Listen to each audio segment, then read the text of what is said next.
Gracias por asistir a esta charla técnica CSA. Se denomina CSA porque lleva partes de ingeniería civil, construcción, estructuras y arquitectura. El objetivo de estas charlas es fomentar una construcción responsable, sustentable y sismo resistente, y también modernizar, ¿no?, nuestra ingeniería. Las grabaciones de las charlas, no se preocupen, la van a encontrar en el canal de YouTube.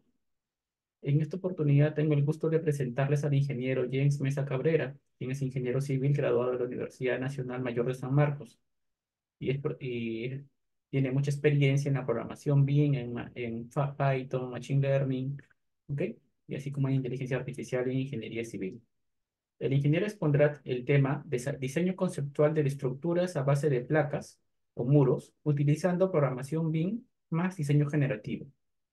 En la charla, el ingeniero James mostrará cómo utilizar las herramientas de Dynamo más Python como complemento para una estructuración y predimensionamiento automatizado en Revit.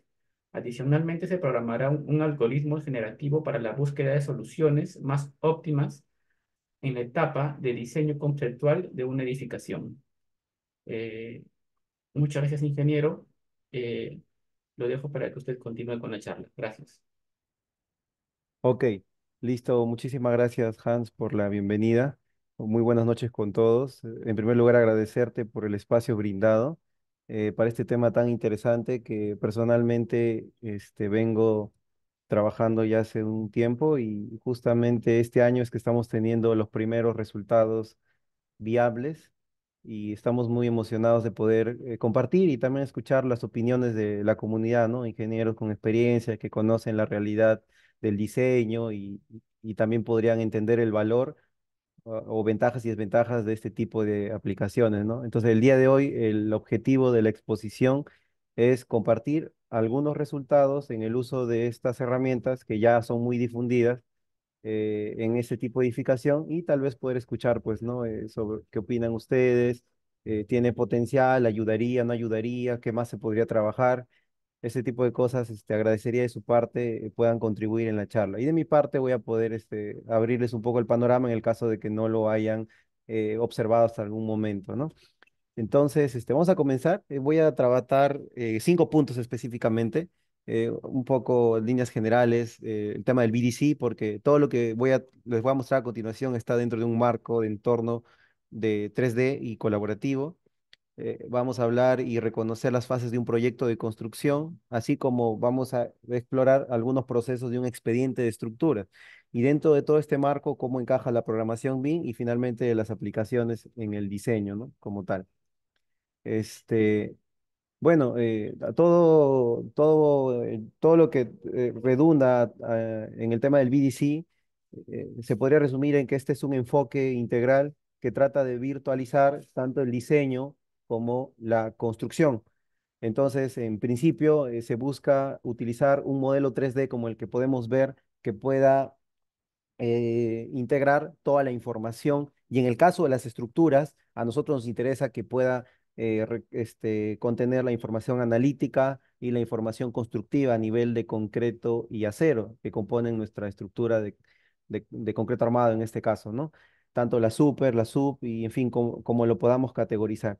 Con el objetivo, pues, de que todas las partes, y entre ellas nosotros, el ingeniero estructural, pueda contribuir y participar del proceso iterativo de esta metodología, ¿no? A través de las reuniones hay. Adicionalmente, al trabajar en un modelo 3D, al centralizar toda la data, ¿no? Y poder integrar a todos los actores con un mismo lenguaje y una misma idea, tenemos otros 2 puntos, ¿no? Importantes que viene a ser la gestión de proyectos y lo que viene a ser el Lean. A nivel de Lean, la idea principal bajo la cual también estamos trabajando es la reducción del desperdicio y la maximización del valor. Muchas veces los estructurales solo nos enfocamos en lograr el resultado de la seguridad estructural, pero nos olvidamos de que hay otras variables que agregan valor a un cliente final más allá de la seguridad que se supone que es lo básico que debemos de cumplir. Entonces, el Lean está enfocado en analizar ese valor agregado y en la reducción de desperdicios y la importancia de ello para los distintos factores, tanto micro como macros, ¿no? Y luego la gestión de procesos, un tema muy importante porque hoy en día cada actividad tiene una secuencia, ya sabemos cómo es un análisis, ya sabemos cómo es un diseño, Entonces, digamos, la idea es poder analizar cómo este fluye a través de un flujo de trabajo y cómo lo podemos mejorar con algunas herramientas. Entonces, estos tres puntos pilares vamos a llamarlo en línea general el BDC, son en lo que nos hemos basado para poder mostrarles lo que vamos a trabajar a continuación, ¿no? Entonces, aterrizando, un proceso de entrega de valor basado en el BDC está estructurado en tres fases, ¿no? La preconstrucción, construcción y postconstrucción. El día de hoy estamos enmarcados en la preconstrucción, la etapa previa antes de que se inicie las primeras acciones y dentro de ello, pues inicia lo que conocemos como el diseño conceptual. Y el diseño conceptual es un poco amplio, no solo tiene que ver con las estructuras, ¿no? Ustedes saben que partimos de un diseño arquitectónico, un anteproyecto, que normalmente en el caso del estudio que les vengo a comentar, puede ser unas cabidas arquitectónicas, en su mayoría a nivel de AutoCAD, o a veces inclusive está a nivel solo de una planta típica y un cuadro de Excel comparativo para saber los tipos de departamentos que se va a tener por niveles, ¿no? Y en el mejor de los casos, pues una volumetría arquitectónica en 3D en Revit. Independientemente de cuál sea de los casos, entramos nosotros en una etapa de estructuración, dimensionamiento y hasta incluso un análisis sísmico para poder validar que esta distribución de elementos estructurales en altura, que es denominadas placas, pues estén adecuadas para nuestro sistema. Y luego de esta iteración, que claro, aquí parece que fuera algo muy corto, pero es, digamos, no, de hecho lo es, o sea, en la actualidad esto no dura mucho tiempo. eh, Nace pues la primera compatibilización o la primera versión final de compatibilización entre arquitectura y estructuras, ¿no? Y pasan a las demás especialidades que ya podríamos llamar un poco el desarrollo del diseño. Pero es en este punto donde vengo a comentarles la mayoría de los aspectos, ¿no? Entonces, todo lo que hemos trabajado está enfocado en poder tener respuestas rápidas de manera más óptima en este periodo corto de tiempo que viene a ser ese diseño conceptual. Claro que más allá en el desarrollo del diseño, que es hacer todos los cálculos a detalle y hacer la ingeniería de detalle, que es la documentación, modelos, con su defecto, es que aún se sigue trabajando con el CAD, todos los planos para construcción, ya eso es otra área de conocimiento y otro tipo de retos, ¿no? Muy bien. Resumiendo, en nuestra área específica de desarrollar un expediente, tenemos principalmente, vamos a llamarlo así, 5 subprocesos. Dentro de ellos está el diseño conceptual, el análisis estructural y el diseño como tal. Entonces, el diseño conceptual es justamente lo que les venía comentando, ¿no? ¿Cómo podemos elegir una adecuada distribución de elementos de concreto armado que me pueda asegurar que tenga la menor deriva, la menor cantidad de irregularidades a nivel de factores, la menor cantidad de demandas para los elementos para que estos no estén sobreesforzados y luego no tengo que redimensionarlos, redistribuya de la mejor manera las cargas en la cimentación y que compatibilice con la arquitectura? Entonces, es un problema complejo que hasta cierto punto ya el ingeniero ha aprendido a manejarlo. Entonces, normalmente una estructuración de tipo de edificaciones podría tomar, no sé, un par de horas, hasta un día o 2 días, dependiendo de la complejidad, pero al final se tiene solución, o sea, al final hay una solución. Y hay dos formas típicas de hacerlo. Puedes hacerlo en un AutoCAD, empiezas a trabajar, a trazar tus ejes, o tratas de guiarte los ejes de arquitectura, o incluso algunos ingenieros aún es más cómodo trabajar en lápiz y papel, incluso fluye mucho mejor la creatividad para dar una solución, ¿no? Pero adicionalmente a cualquiera de estas dos metodologías que funcionan en la fecha y se generan la mayoría de proyectos así, y adicionalmente a otros cálculos que hacemos de manera paralela para ir verificando que las ideas que estemos planteando funcionen, ¿no? Entonces, aquí la idea es poder hacer que el programa haga esos cálculos preliminares de las propuestas que nosotros estemos haciendo sin un coste computacional y sin un tiempo excesivo como lo que sería correr un modelo de TAP, pues con un edificio de varios pisos, con varios casos de sismo y todo eso que nos daría una respuesta más exacta.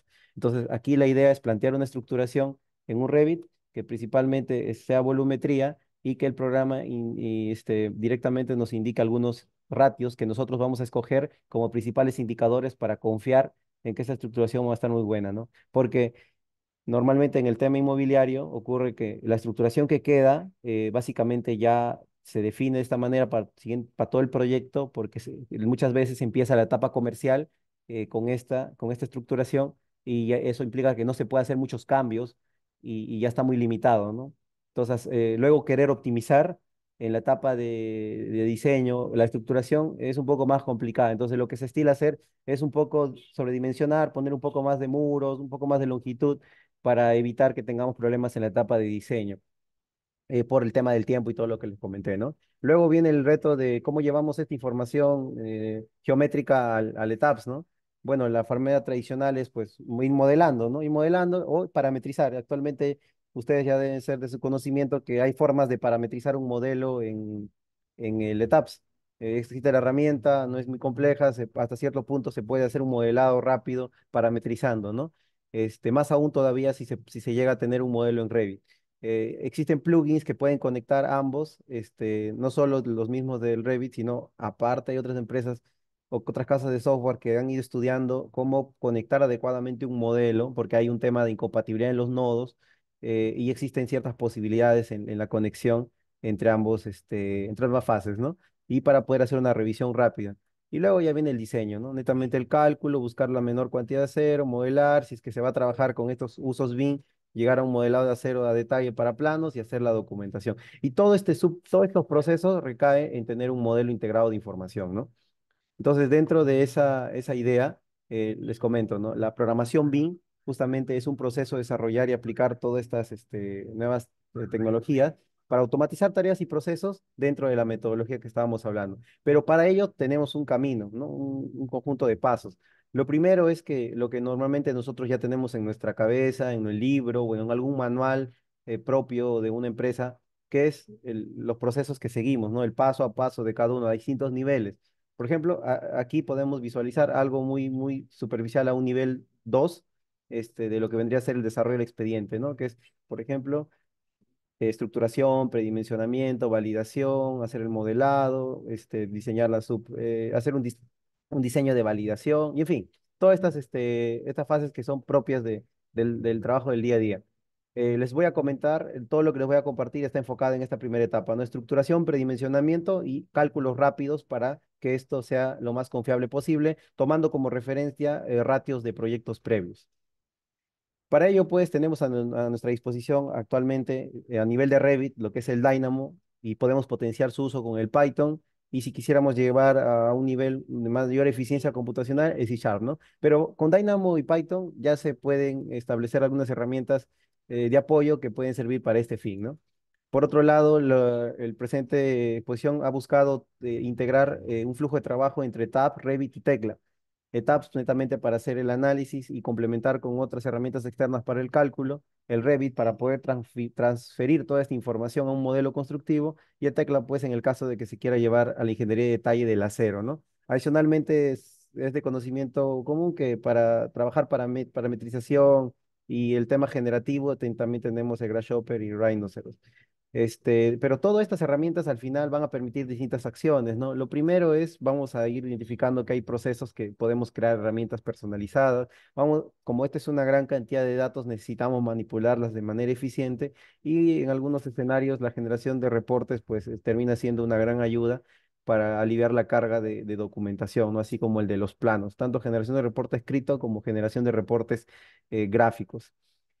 Listo. Ahora, dentro del diseño conceptual, todo un proyecto de edificación parte de una arquitectura. Entonces, es el primer punto donde ya se viene estudiando este tipo de ideas y de soluciones para buscar soluciones óptimas, ¿no?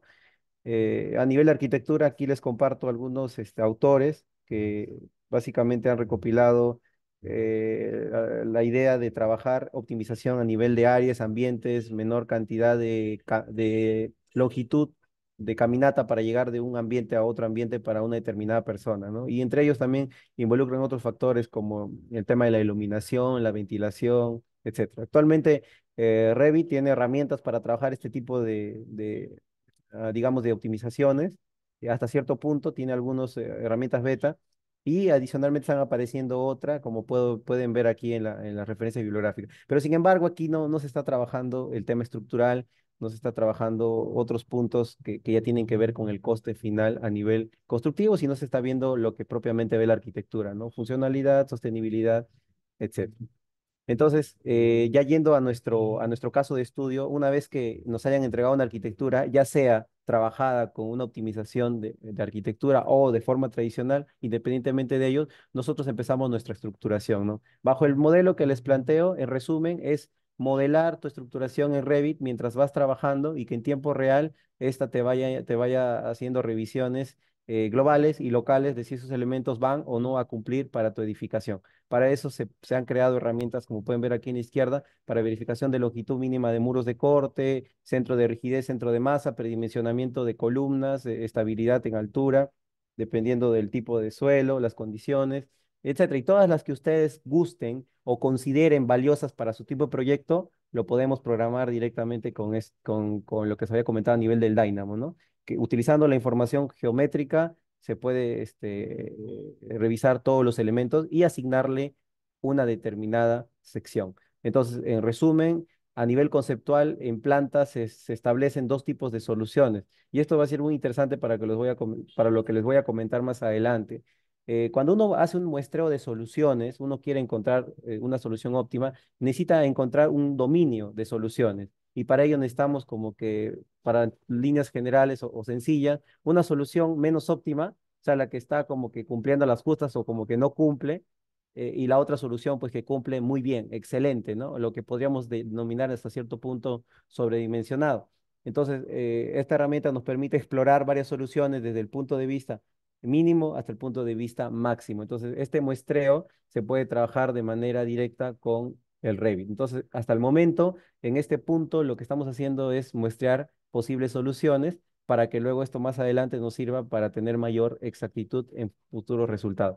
Pero cuando nosotros hablamos de optimización, normalmente buscamos de manera numérica tener una eficiencia estructural adecuada. Estamos hablando del mejor drift, menor irregularidad, menor peso, ¿no? Que los ratios de diseño estén hasta cierto límite, pero adicionalmente pues existen otros como los que les muestro acá, ¿no? Costo, tiempo, pero estos de acá no se ven de manera numérica en esta primera instancia, uno porque hacer un metrado de todo esto es un poco complicado en esa etapa, pero implícitamente uno se va a ir dando cuenta que si agrega o retira un elemento o si mejora algo, por la experiencia van teniendo una noción qué solución es más o menos económica, pero no se tiene una precisión numérica de este tipo de parámetros. En este caso se considera el costo de construcción tomando en cuenta pues el costo directo del concreto, encofrado y el acero. También es de conocimiento que ya existen muchas herramientas para hacer un metrado rápido del volumen. Es súper sencillo. Si yo tienes un modelo Revit, el volumen es súper sencillo. El encofrado a nivel de área es súper sencillo, pero el acero, estimar el acero, pues tiene sus complicaciones e incertidumbre. Ese punto lo vamos a ver al final. Y luego está el tiempo. El tiempo de ejecución, ustedes saben que una obra cuanto más tiempo se demora, más gastos generales, incide directamente en la rentabilidad de un proyecto, ¿no? Y hoy en día se está tomando cada vez más importancia la sostenibilidad y ya se habrán dado cuenta por los cambios climáticos y todo lo que está pasando en nuestro planeta. Es una variable bien importante que de una u otra manera es reconocida de manera directa o indirecta por los códigos internacionales, ¿no? Entonces ya es un punto de partida que agrega valor de manera directa a este tipo de clientes, porque incluso las edificaciones que tienen cierta certificación pueden acceder a ciertos bonos, y etcétera. No es mucho, pero ya se está inclinando la tendencia hasta ese tipo de premiaciones, ¿no? Una vez que tenemos esas estructuraciones, nosotros podemos pasar a la etapa ya de diseño estructural, donde hacemos el cálculo que conocemos a nivel de etapas o, repito, herramientas complementarias que ya existen también. Y tenemos tres formas o tres variables que podemos nosotros optimizar. Pero antes entendamos que una optimización, en términos básicos, yo tengo una función que depende de una variable. La idea es pues llevar esa función o a un mínimo o a un máximo, ya sea, pero claro, la idea es que sea un máximo mínimo global. Y para ello pues existen distintas técnicas de las cuales pues vamos a utilizar principalmente los algoritmos generativos y métodos metaheurísticos para mostrar una solución adecuada y por otro lado, machine learning para poder hacer que este tiempo sea lo menos posible. A nivel de variables que podemos optimizar, estamos hablando de la topología, que básicamente implica la existencia de un elemento o que no existe. Si en un determinado espacio está un muro o no hay muro, o si es columna o ese elemento no es columna, si no hay una viga. Y por otro lado, una vez definido la topología, se puede optimizar las secciones. Una distribución de peraltes, de espesores de muros, espesores de losa, se puede llegar a una optimización al respecto. Y finalmente la geometría, ¿no? Las dimensiones de esta en planta o en altura. Aunque a nivel de altura no hay mucha variación porque eso está restringido prácticamente con la arquitectura, pero a nivel de planta sí tenemos ciertas facilidades. Entonces, en función a ello, empezamos pues un proceso de optimización a nivel de derivas, capacidad de elementos estructurales, costo, que es lo que les voy a comentar al final, cómo se puede hacer respecto al acero, peso y volumen, ¿no? Para encontrar la menor cantidad de gastos generales. Y a nivel de sostenibilidad hay dos indicadores hoy en día, que es el coste energético de la producción y construcción de elementos y las emisiones de CO2 que esto generan en toda su cadena productiva, ¿no? Entonces, hasta este punto, lo único que hemos hecho es digamos, lo básico, pero con ayuda del Revit. Hemos encontrado algunas soluciones, lo mínimo podría ser una solución mínima y una solución máxima para este tipo de arquitectura, y luego, pues, el cálculo que corresponde a cada uno y poder hacer verificaciones al respecto, ¿no? Y darnos una idea de cómo podemos mejorar. Pero ahora, si nosotros tuviéramos el tiempo y la capacidad para explorar entre esa mínima y máxima todas las posibles soluciones e iteraciones que se den, podríamos encontrar pues distintas derivas y capacidad para cada uno y podríamos explorar mejores soluciones bajo ciertas condiciones de entrada. Evidentemente, conforme vamos avanzando en el proceso, la capacidad de optimización se va reduciendo, porque si yo ya pasé el diseño conceptual, ya estoy en una etapa de diseño, cambiar arquitectura es muy complicado, entonces la optimización se limita a las condiciones ya dadas. Entonces, a nivel del diseño conceptual, yo puedo proponer nuevas topologías, porque tengo la facilidad, porque estoy en una etapa inicial, todavía se está planteando. Pero en una etapa de diseño, a lo mucho que yo puedo proponer es una optimización ya de secciones. Entonces, eso es lo que vamos a comentar a continuación. Como antesala, uno de los primeros puntos que motivó este tipo de aplicaciones en proyectos reales es la siguiente tesis, que es una tesis chilena que se publicó en el 2021, que fue el compendio de varios trabajos previos de investigación, que resumen hace lo siguiente. Ustedes le entregan una arquitectura vectorizada en tema imagen, como pueden ver aquí, y el programa te propone una estructura a nivel de muros. Este programa básicamente utiliza redes neuronales, tiene distintas capas y estructuras. Ha sido entrenada con proyectos de Chile, Aprox 186, para que logre este objetivo. Si nosotros accedemos con una arquitectura de Perú y lo colocamos aquí, evidentemente nos va a salir un poco más sobredimensionado porque su código es mucho más exigente. Entonces, si nosotros quisiéramos aplicar esta misma tecnología, tendríamos que utilizar proyectos de nuestra zona. Ventajas y desventajas. La ventaja es que este tipo de tecnología nos ahorra muchísimo tiempo, porque esta solución se obtiene pues en un tiempo muy corto. Pero la desventaja es que está limitado para cierta muestra, o sea, proyectos con ciertas características y cierta, vamos a llamar, semejanza estadística entre el nuevo proyecto y el que yo vaya a intentar, ¿cómo se dice? Predecir cómo podría ser la estructuración. Pero aquí igual no nos hacemos problemas porque al final la estructuración que nos va a plantear va a cumplir muy probablemente nuestros códigos, si está hecho con un código más exigente o con criterios de diseño más exigentes, va a terminar cumpliendo. Ya podríamos, pero no va a ser lo más óptimo en nuestro caso. Entonces, si queremos algo óptimo, tenemos que entrenar con proyectos que han sido optimizados. Entonces, ahí viene el primer problema. ¿Cómo me aseguro que el proyecto con el que le estoy entrenando a esta inteligencia sea el más óptimo?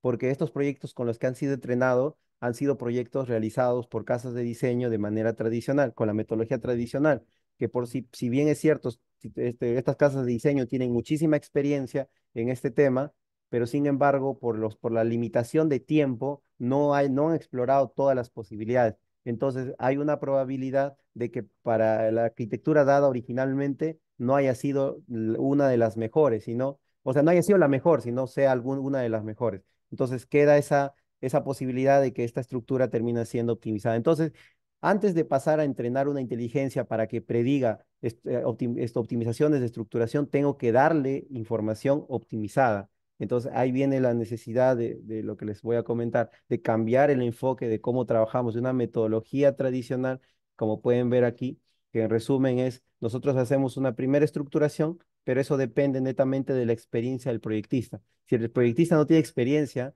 ¿no? En ese tipo de edificación o esa tipología, básicamente este diseño inicial va a variar muchísimo con el diseño final que va a quedar, ¿no? Muchas veces con más experiencia las soluciones calzan a la primera iteración, exagerando a la última iteración. Si es un problema complejo, pues puede tomar un par más, pero al final termina convergiendo súper rápido.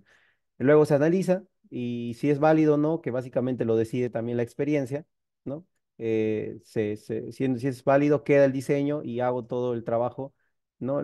Y si no, sigo iterando, ¿no? Este proceso. Pero el problema es que este proceso de iteración se hace en la etapa un poco complicada del cálculo, con etapas y donde cada cambio hace que sea más laborioso para nuestra actividad. Entonces, como que no nos conviene quedarnos mucho tiempo ahí porque nos retrasamos en la otra etapa que de hecho es la más valiosa, que es hacer los planos o hacer los modelos Revit para entregar la documentación final. Entonces, como que a veces no nos podemos quedar mucho tiempo aquí y tratamos de salir rápido, ¿no? Y ese salir rápido obliga a que estemos perdiendo algunas opciones.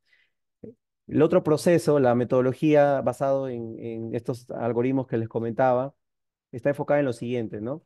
Es así como punto de partida les indico, este tipo de metodología se enfoca en las teorías de evolución de distintas especies, utiliza su patrón estadístico para muestrear soluciones en un problema o en un proyecto de este tipo, ¿no? Entonces, lo que uno tiene que hacer aquí, la mayor chamba que trasciende ya no va tanto a esa verificación previa, sino a establecer bien el problema, ¿no? Y establecer bien el problema es definir cuál va a ser mi función objetivo, qué es lo que quiero optimizar, establecer adecuadamente cuáles son mis restricciones de diseño y entre ellos está la arquitectura.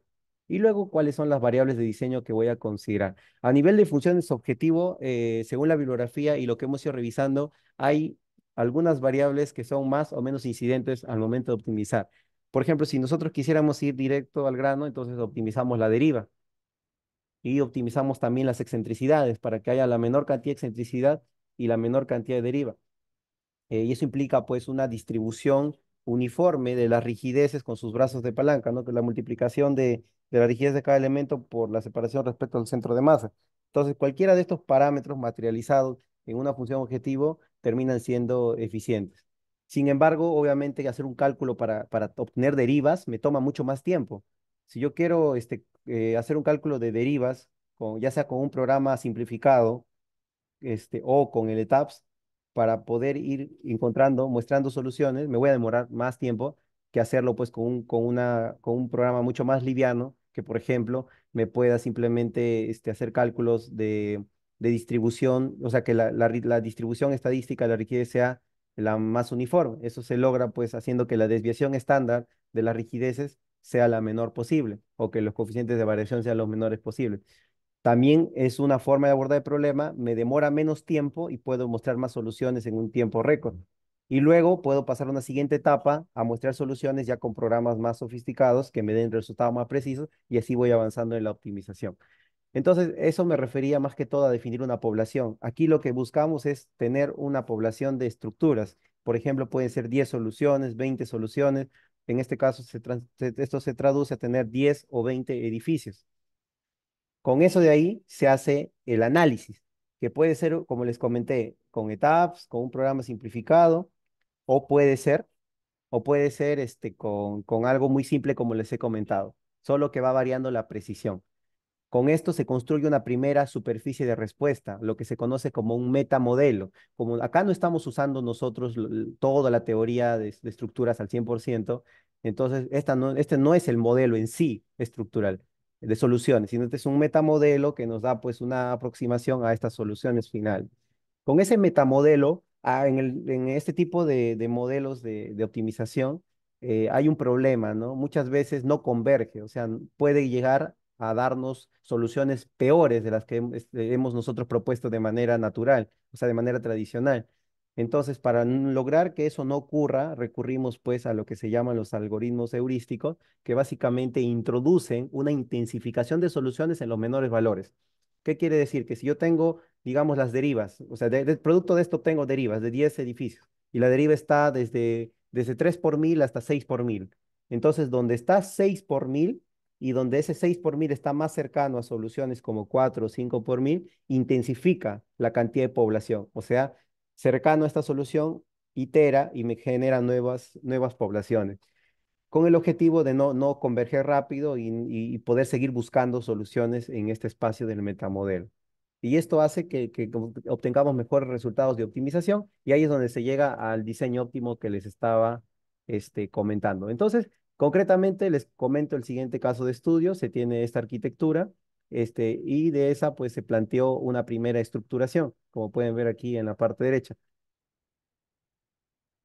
Ese va a ser lo que les voy a mostrar los resultados a continuación. Esta primera estructuración se revisa a nivel de un modelo Revit.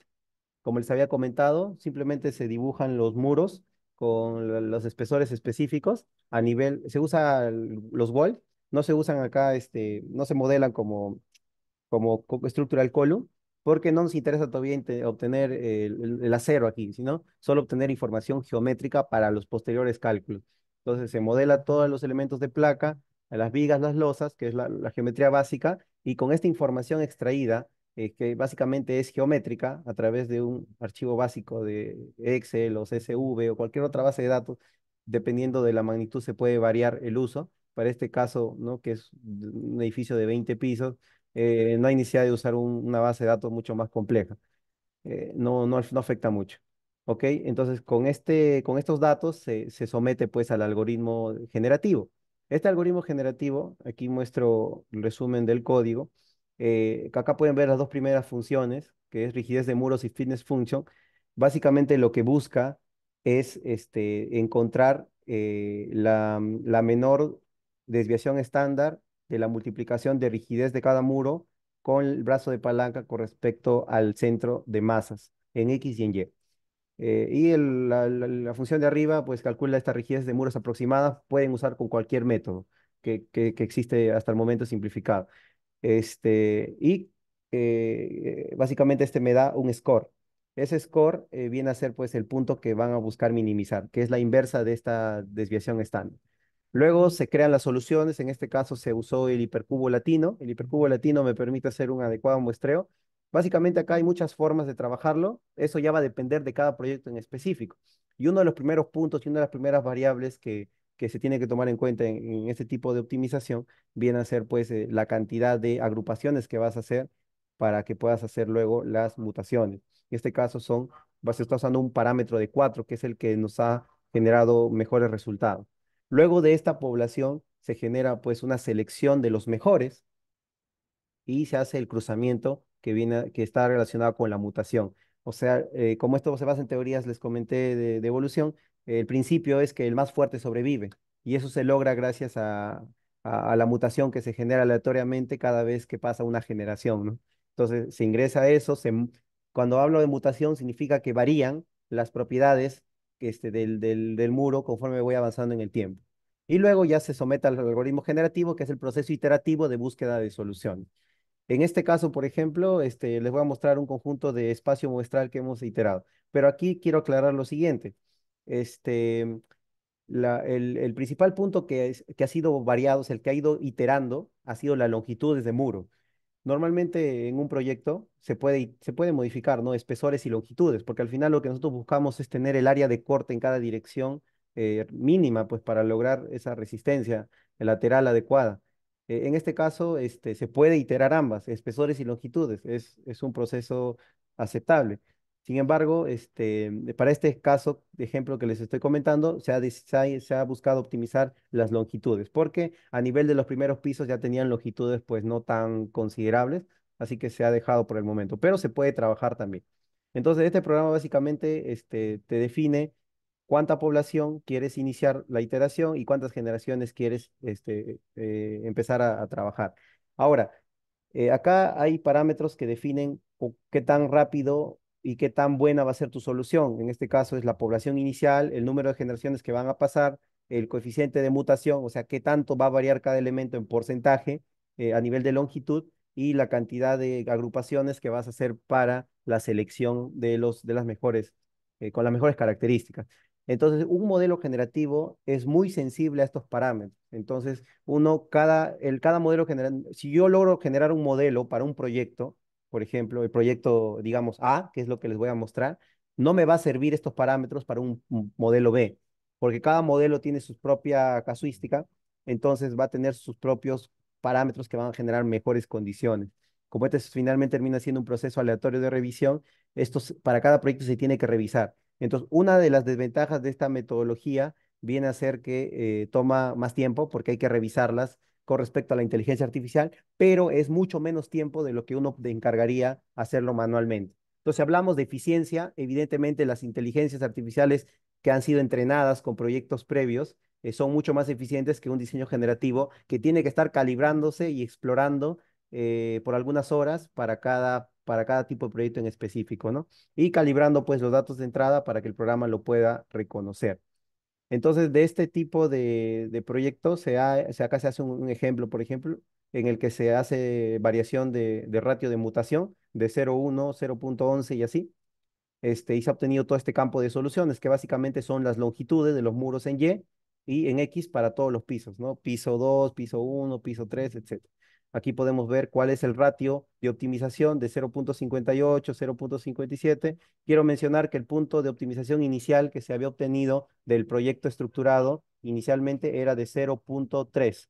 Entonces se ha logrado optimizar casi al doble de lo que originalmente estaba trabajando. Esto de acá, evidentemente, de todas las soluciones, la mejor solución la tengo que validar en etapas, ¿no? Lo modelo en etapas y lo hago todo el trabajo que normalmente se hace y reviso que está bien o está mal, ¿no? Al final esto termina siendo incierto hasta que no lo pueda verificar por una metodología tradicional. Pero la ventaja es que me ha logrado optimizar a un 50, o perdón, al doble, ¿no? El doble de lo que inicialmente estaba a nivel de este indicador de distribución de rigideces de esta edificación. Ahora, de todas esas soluciones, pueden ver aquí en la derecha, básicamente estos son gráficos que muestran cuántas generaciones han pasado y cómo ha ido optimizándose el score, que es el indicador de solución, ¿no? Entonces, normalmente hemos logrado que hasta la generación 10 se pueda llegar a encontrar mejores soluciones y luego empieza a converger. En algunos casos hemos llegado hasta soluciones, hasta generaciones 15 y luego se genera una convergencia. Esto no es del todo, no es del, no de- no es del todo bueno porque tener convergencias tempranas, por como pueden ver, ¿no? A 15, 12, 17, hace que el problema esté llegando probablemente a mínimos locales y no estemos logrando esos mínimos globales que estamos trabajando. Entonces ahí queda un caso de exploración mayor. Sin embargo, a pesar de esta limitación, hemos logrado, pues como les comenté, duplicar este indicador. ¿Ok? De todos ellos, acá les muestro estos dos que están marcados en rojos han sido las mejores soluciones que se han logrado para este proyecto, que es un score de 0,6. Y eso se puede ver aquí, ¿no? Se ha llevado al modelo Revit, se ha hecho el análisis correspondiente y evidentemente se ha reducido las derivas, se ha reducido lo que vendría a ser la irregularidad en planta y como los muros están mejor distribuidos, esa distribución estándar ha hecho que las cargas cortantes se distribuyan de mejor manera y no se concentren normalmente está concentrado pues en la zona de mayor rigidez y luego todos los demás elementos están pues con aceros mínimos en su mayoría y se está desperdiciando capacidad de la sección de concreto, ¿no? Porque lo que predomina muchas veces es el drift más que la sección de acero. Muchas veces nos obliga esta distribución no uniforme de las rigideces, nos obliga a que elementos no estén aprovechándose al 100% su capacidad. Ahora, dentro de todo este proceso, ustedes me comentarán, pero Jens, o sea, para que tú modeles este edificio, te va a tomar pues un día, ¿no? Y tú me estás hablando de que estás mejorando los tiempos. Como todo está en una base de datos, ¿no? Acá está en una base de datos todas las longitudes y te tienen los centroides, acá en la parte izquierda, se tiene toda la información geométrica del Revit. Como les había comentado de la interoperabilidad, esto se puede llevar a parametrización directa a un modelo, pues, ¿no? Entonces, esto no se modela a mano, como ya está toda la información indicada desde un modelo Revit preliminar, se realizan algunas correcciones de nodos, se limpia algún punto con el programa y directamente se puede obtener un modelo ya. Y como tenemos una plantilla, como cualquiera puede hacer sus plantillas de cargas, de combinaciones y todo, simplemente se importa esa database y se corre el modelo, ¿no? Y ya obtenemos un modelo funcional en cuestión de minutos, lo que demora el programa en generar toda esa geometría. Lo mismo para la solución final. Todo esto de aquí ha sido creado con parametrización del API de Python del ETABS, ¿no? Que tiene esta herramienta. Claro, con ciertas simplificaciones, porque el API de Python el API que trabaja con Python del ETABS no tiene pues libertad para hacer todo lo que uno quiera, tiene sus limitaciones. O sea, ahí hay que ser un poco ingenioso para saber cómo aprovechar lo que te permite modificar para obtener tus resultados finales, ¿no? De automatización completa. Entonces, hasta aquí ha llegado el tema del diseño. O sea, ya logré, o sea, en resumen, ya busqué acá, he muestreado varias soluciones y ya encontré la mejor solución. Ya lo modelé en etapas, ya sé que es la mejor solución porque he obtenido los drifts, la cortante en la base, etcétera, ¿no? Ya está, ya validé. Ahora quiero saber cuál es el costo de esto. Entonces ahí viene la siguiente parte, la más difícil, que es el tema de los metrados de acero.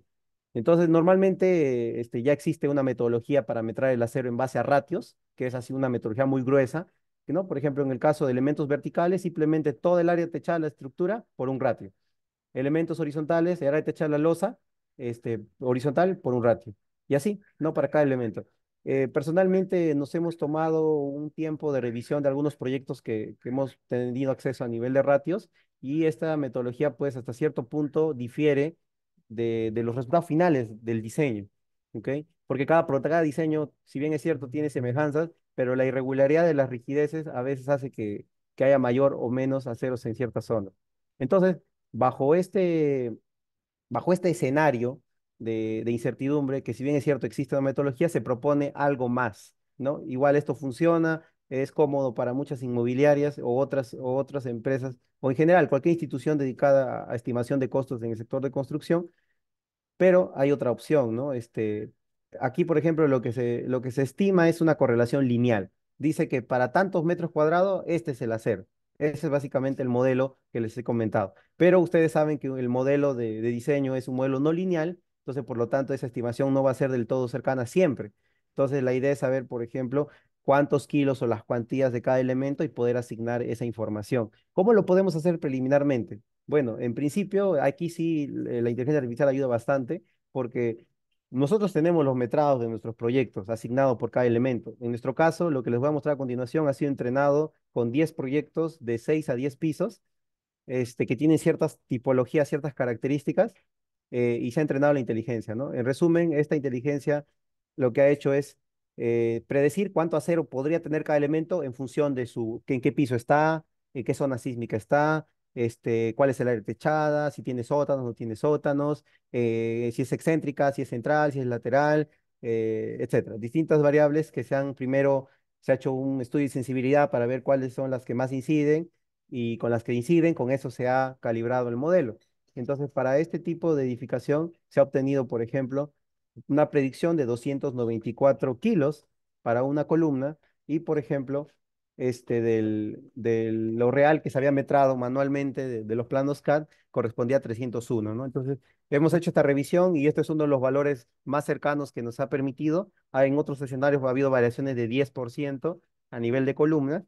eh, y entonces termina siendo viable. Esta información, este dato de kilos por elemento estructural se guarda como un parámetro. Ustedes saben, parametrizar el Revit no es muy complicado. Se guarda como un parámetro a cada elemento que hemos definido y simplemente sumando, ¿no? Las áreas por piso, ya tenemos cuántos kilos hay en placas, cuántos kilos hay en un piso, cuántos kilos hay en vigas, etcétera, ¿no? Claro, pero esto sí implica un proceso de entrenamiento previo, pero con un par de proyectos típicos, yo sé que muchos de los presentes que están enfocados en una especialidad de estructuras están en un nicho que los proyectos tienen cierta semejanza y se puede hacer mejores aproximaciones de cuantías en etapas tempranas. Con todo esto, se puede ofrecer a un cliente una estructuración optimizada y metrados mucho más certeros que cualquier otra metodología tradicional en tiempos. Estamos hablando, pues, de todo esto ocurre en menos de una semana, ¿no? Y es más de seguro que cualquier revisión posterior de ingeniería de detalle, como usarlo en ETAP, Robot o cualquier otro programa que puedan tocarlo para este tipo de acción, este procedimiento simplemente va a ser una verificación ya. Uno de los puntos que a mí, desde que empecé el cálculo de estructuras, me ha llamado mucho la atención es el diseño conceptual, porque es una tarea muy creativa, una tarea muy desafiante, que hay que tener mucha experiencia y no solamente hay que ver los datos estructurales, sino muchas otras variables. Es una etapa muy interesante, pero que nos vemos limitados por las herramientas que tenemos a nuestra disposición, que muchas veces solo ha sido el AutoCAD o a una herramienta manual y hojas de cálculo para verificaciones rápidas, ¿no? Con todo esto, la intención es abrir nuevas posibilidades para que esa etapa de diseño conceptual sea mucho más beneficiosa para el proyecto final, ¿no? Y luego, las etapas finales, que viene a ser ingeniería de detalle, ya ustedes lo pueden hacer como lo han aprendido, o hay una otra historia también de cómo trabajarlo, ¿no? Ya hay automatizaciones, hay ingenieros que han hecho muy buenas contribuciones en placas, en vigas, hay otro tipo ya de herramientas para hacer la ingeniería de detalle, pero eso será, tal vez, si se puede, otra conferencia. Entonces, eso ha sido todo de mi parte. De igual manera, todo este trabajo lo he venido desarrollando en un emprendimiento propio denominado Masco, en la cual pues estamos siguiendo buscando más proyectos de este tipo para poder ir revisando pues las potencialidades de esta tecnología e ir innovando con otro tipo de elementos. Por ejemplo, acá solamente se ha optimizado las placas, pero la siguiente fase es optimizar vigas y hay algunas referencias bibliográficas que muestran que podríamos hasta optimizar las losas, aunque ese es un poco más restrictivo porque las losas normalmente trabajan a gravedad y no hay mucha variabilidad ahí más que la distribución de tabiques, ¿no? Entonces, los invito a que me puedan contactar por alguna de las redes si tienen interés en poder probar este tipo de metodología para su proyecto, ya sea de manera académica o de manera profesional, concreto, ¿no? A un trabajo que se venga, estamos abiertos a cualquier tipo de colaboración. Eso es todo de mi parte, Hans. Muchísimas gracias. Yo creo que este es el siguiente paso en la ingeniería, ¿no? En la ingeniería civil, estructuras, tratar de llevarlo todo a recortar tiempos, ¿no? En los proyectos, ¿no? Que siempre es lo que nos exigen los clientes y como experiencia propia, ¿no? Generalmente cuando te entregan un proyecto inmobiliario, un proyecto en este caso hablamos de proyectos inmobiliarios, el que siempre pone el tiempo es el cliente y el arquitecto. Muchas veces el arquitecto se puede tomar meses en el proyecto, pero quiere que la estructuración salga en una semana o un par de días, ¿no? Y para la estructuración entra lo que indicaste tú que era el diseño conceptual, ¿no? Lo cual es, lo cual en un inicio, cuando he conversado con ingenieros mayores que nosotros, siempre indican, ¿no? El diseño conceptual diferencia al ingeniero de la máquina, ¿no? Es la parte artística del cálculo, del diseño, y lo numérico lo hace la computadora, pero yo he visto que has tratado de programar incluso este diseño conceptual, ¿no? Que me parece muy interesante. Eh, a ver, con todo lo que has expuesto, ¿crees que con ya la inteligencia artificial, el machine learning, como consulta, crees que esto podrá reemplazar al ingeniero estructural? ¿O el ingeniero estructural en qué podría aportar en el proyecto, ¿no? Si ya estamos eh, haciendo todo esto previo a un modelamiento arquitectónico, ¿no? Yo soy partícipe de que esto no para nada va a reemplazarnos. De hecho, esto necesita mucho de nosotros para poder cuidar cada fase, ¿no? Yo creo que la creatividad humana y nuestra capacidad para inventar nuevas formas de resolver nuestros problemas, eh, no dudo que se pueda reemplazar. Entonces, todo esto requiere de nosotros, requiere de nuestras habilidades, nuestro ingenio, nuestra motivación para encontrar esas soluciones. Así que, de hecho, esto potencia. Ahora, acá hay algo interesante de lo que comentas, Hans. Yo personalmente me he involucrado en el tema de programación, pero yo no soy programador y tampoco quisiera ser programador, pero es interesante el área de conocimiento. Todo lo que se ha trabajado aquí es a nivel de un prototipo. Evidentemente que esto ya si se lleva una etapa de software, hay toda una ingeniería de esa área que se debe desarrollar para que esto sea muy eficiente y pueda ser escalable, si es que se desarrolla a ese nivel. Y eso ya es otra área de conocimiento. Lo que acá yo soy de la idea de compartir es la siguiente. que todo profesional busque la programación, no desde el punto de vista para que trabajen programando, sino para que tengan una nueva forma de resolver problemas. Justamente aquí en la etapa de cómo se arman, ¿no? Todas estas soluciones, la primera es la creación de pseudocódigos y flujogramas. Es, es realmente cómo buscamos un objetivo y cómo llegamos a ese objetivo. La programación nos genera un pensamiento sistémico y ese pensamiento sistémico nos hace a poder identificar todas estas fases y poder encontrar mejores caminos. Entonces, más allá de todo el tema de código y eso que se puede aprender o podemos apoyarnos en colegas que lo saben para lograr los objetivos de este tipo, está el hecho de lograr sistematizar nuestro conocimiento. Y eso es lo más valioso, y eso no lo hace la máquina no puede sistematizar conocimiento. Yo constantemente yo vengo interactuando con las nuevas inteligencias, ¿no? Que hay ahí que nos dan soporte técnico de código, de texto, pero hay una gran diferencia con la forma como sistematizamos nuestro conocimiento y cómo lo hace una máquina, ¿no? Entonces, sí, ese sería punto de vista. Ok, sí, pues pero sí interesante, ¿no? Porque esto está todavía, creo, en un beta, en un primer proyecto, y probablemente cuando ya hayas hecho varios proyectos y tengas una mayor población de edificios diseñados, va a ser algo muy, muy eficiente, ¿no? Incluso, ¿no? A ver, he visto que en tu modelo para tu algoritmo usas varias variables, ¿no? ¿Cómo consideras la variable sostenibilidad en tu modelo o en programa? La sostenibilidad. Ya que está de moda esta de la economía circular, ¿no? Lo que es sustentable, es sostenible, las certificaciones LEED, todo eso.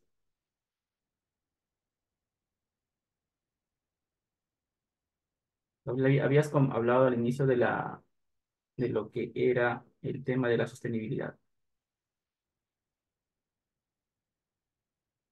¿O vas por el tema de la sostenibilidad o por el tema de sostenibilidad te refieres a tener, Ah, a esa. a una construcción más eficiente, ¿no? En el uso de materiales. Ya, sí, no, la sostenibilidad tiene un indicador concreto que es la energía y las emisiones de CO2. Ya existen ratios de cuánta energía consume el hacer un metro cúbico de concreto, tanto desde la creación del material, la puesta en obra, la instalación y también lo que implica a nivel de emisiones de CO2, ¿no? Por cada metro cúbico hay un factor de energía gastado y por cada kilo, igual, hay una cantidad de emisiones de CO2 emitidas. Esto se ingresa directamente con el metrado, ¿no? Por eso el kilo era un valor importante. Entonces, los metros cúbicos por cada factor ratio, los kilos por cada factor y ratio. Y eso se introduce en el siguiente, que sería acá. Al definir la función solución, básicamente es la inversa de la variable que uno busca optimizar. Entonces sería uno entre, en este caso, la primera variable de eficiencia estructural era que la desviación estándar, ¿no? Desviación estándar de rigideces por brazos de palanca, más el metrado de de CO2 más el metrado de energía, más el metrado perdón, el peso, el volumen y otros más que les he comentado a nivel de optimización del programa. Es multiparamétrico y busca un conjunto de soluciones tratando de optimizar todas esas variables al mismo tiempo, ¿no? ¿Sí?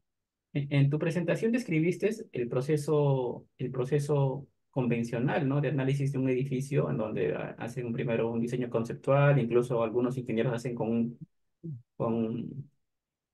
a mano, ¿no? O en AutoCAD, y luego lo comparaste con el diseño utilizando este algoritmo, ¿no?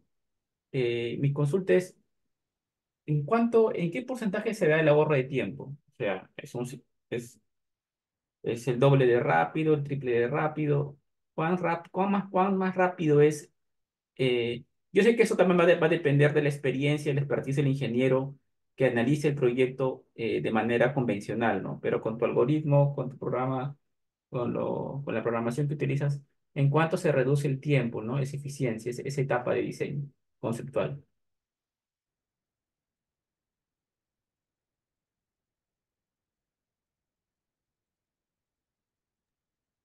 Ya. Yo diría que es más rápido incluso hacerlo a mano. Si te imprimes un plano, tienes un resaltador o colores o lapiceros, yo diría, y lo he probado porque he estado conversando con algunos ingenieros, maestros de experiencia, y hemos hecho algunas pruebas, justo a lo que comentas. Y termina siendo más rápido ir encontrando soluciones incluso a mano. Entonces, hay la solución, lo interesante de lo que les venía a comentar el día de hoy, no está tanto por cuánto me demoro en encontrar una solución, sino cuánto me demoro en muestrear muchas soluciones dentro de un dominio de soluciones. Entonces, estas estructuras, según lo que les comenté, eh, por ejemplo, aquí ve, ah, la primera herramienta que se propone es hacer la estructuración en Revit. O sea, es como que si tú lo dibujaras en un papel, lo mismo lo dibujas en el Revit, nada más, es la única diferencia. Incluso acá podría ser lo siguiente: un ingeniero de experiencia agarra un plano y quiere dibujarlo, lo dibuja a mano, y un modelador lo pasa al Revit, que no toma mucho tiempo, un par de horas a lo mucho, 1 hora o 2 horas, dependiendo de la cantidad de elementos. Lo lleva al Revit y ya está, ya tengo esto. Se revisa, se revisa estos valores de dimensionamiento y se les asignan. Pero la Ah, ok. idea es que con respecto a esta solución Ajá. inicial, ¿cómo puedo ir buscando más soluciones entre este rango? Esa es la Ah, única ventaja. ok, entendí. Entonces, claro, sí o sí necesitas para tu, por más que sea con tu software, con tu algoritmo, sí o sí necesitas un input, una solución inicial, y de acuerdo a esa solución inicial te va a dar una serie de alternativas Sí, porque si respecto yo al no le mundo doy una solución arquitectónico, imagino. si no le doy una solución inicial, el programa pues va a demorarse más, porque básicamente es como que no supiera nada. Ujú, Aquí el input es igual, de igual manera, así como hay un input igual, el input es un modelo arquitectónico de muros en Revit ujú. para esta iteración. Si yo no le entrego una Y, estructuración, el algoritmo también va a funcionar, pero va a demorarse más tiempo y probablemente a veces no logre encontrar una convergencia. Entonces partimos de la experiencia propia y en base a esa experiencia el algoritmo va mejorando esa solución. ok, entonces sí, esa parte es interesante, ¿no? Porque la, con qué rapidez itere va a depender del expertise del profesional que haga la primera estructuración. Y como consulta, tu algoritmo eh, respeta los criterios estructurales como de que tienen que tener continuidad estructural los elementos verticales. Sí, correcto. Lo primero que se trabaja, claro, no lo he mostrado porque no quería ampliarlo, pero a ver, ya bueno, vamos a asumir este gráfico. Lo primero que se trabaja es con las polilíneas del AutoCAD, porque la arquitectura se nos entrega en AutoCAD, ¿no? Hasta ahorita no hemos visto un modelo arquitectónico que nos entreguen desde la etapa inicial del proyecto. Entonces, con las polilíneas de ese CAD, se extruye pues toda la arquitectura de sótanos y pisos. Ujú. Y se hace ¿cómo se dice? Es una compatibilización de continuidad. Entonces, lo que resulta finalmente de esto es una arquitectura donde los muros arquitectónicos sean continuos. Y ahí es el espacio disponible para estructurar. Ya, claro, está bien. Donde sean continuos, ¿no? Ya, Exacto. Porque sí a hemos ver. visto otros proyectos, por ejemplo, que en los sótanos, evidentemente los sótanos restringen muchas veces la estructuración. Entonces, por ejemplo, acá hay una plaquita pequeña en el sótano, pero en el siguiente piso, como no me cumple la rigidez, pero puedo ampliar el muro, entonces amplían el muro acá, ¿no? Entonces generan una irregularidad en altura.